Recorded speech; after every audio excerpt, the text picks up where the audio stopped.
দুর্গম চরাঞ্চলে প্রতি বছরই হাজার হাজার শিক্ষার্থী প্রাথমিক শিক্ষা সমাপনী পরীক্ষায় পাশ করলেও হাই স্কুলে না থাকায় ষষ্ঠ শ্রেণীতে ভর্তি হতে বিপাকে পড়তে হয় তাদের।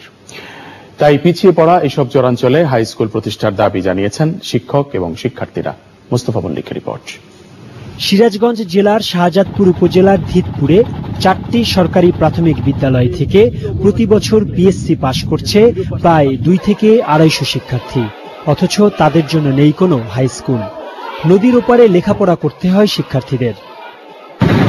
কুড়িগ্রাম সদর থেকে 20 কিলোমিটার দূরে নদীঘাট। সেখান থেকে যাত্রাপুর ইউনিয়নের রলাকাটা চরে যেতে ট্রলারে সময় লাগে 40 মিনিটের মতো। এই চর থেকেও প্রতি বছর প্রায় 150 শিক্ষার্থী প্রাথমিক শিক্ষা সমাপনী পরীক্ষায় পাশ করলেও ষষ্ঠ শ্রেণীতে ভর্তির জন্য নেই কোনো বিদ্যালয়। জামালপুরের সরিষাবাড়ির পিংনার চর নরসন্ধ্যায় 6টি প্রাথমিক বিদ্যালয়ের শিক্ষার্থীরাও আছে একই সমস্যায়। এই সাজেশন হলো যে আপনারা যদি চরে একটা হাই স্কুল করে দেন তাহলে এলাকার বিরাট কিছু উপকার হবে এবং এলাকা আপনাদের সুনাম হবে যে না চরে এলাকায় এই যাবৎ কোনো মন্ত্রী মিনিস্টার তারা চিন্তা ভাবনা করেইনি, কিন্তু আপনারা করে দিলে বিরাট একটা সুনাম হবে এবং এলাকার শিক্ষার হার বৃদ্ধি পাবে। ছাত্রছাত্রী অনেক বেশি, কিন্তু সেই জন্য এখানে স্কুলের ঘরের বিশেষ প্রয়োজন। বুঝছেন, আগামীতে বাজেটে হয়তো কি পরিমাণ আসবে তা জানি না, তবে বেশি পরিমাণ দিলে আমার এখানে খুব সুবিধা হইতো এবং আমি এটা আশা করব যে আমার এখানে জানি একটা বড় ধরনের কোনো বিল্ডিং হয় আর কি, বাজেটে বরাদ্দ করা হয়।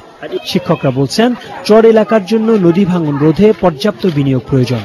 শিক্ষার্থীদের জন্য প্রয়োজন উচ্চ বিদ্যালয়। 2টা ঘর চাই, ভালোভাবে যেন ছেলেপেলে লেখাপড়া করতে পারে, নদীর বাচ্চা হয়ে যাক, তাহলে এলাকার একটা স্থায়ীভাবে একটা সমাধান হবে, এটাই আমরা চাইতেছি এই বাজেটে।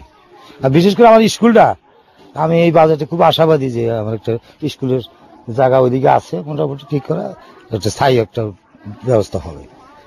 সারা দেশে চরাঞ্চল নিয়ে বিভিন্ন এনজিও কাজ করলেও স্বাধীন হওয়ার পর খুব কম চরেই হাই স্কুল প্রতিষ্ঠিত হয়েছে, অথচ হাই স্কুল প্রতিষ্ঠার নীতিমালা অনুযায়ী সব বৈশিষ্ট্যই রয়েছে পিছিয়ে পড়া চরাঞ্চলে। Mostafa Mallik, channel I, Jamalpur. এবারে রূপালী ব্যাংক লিমিটেড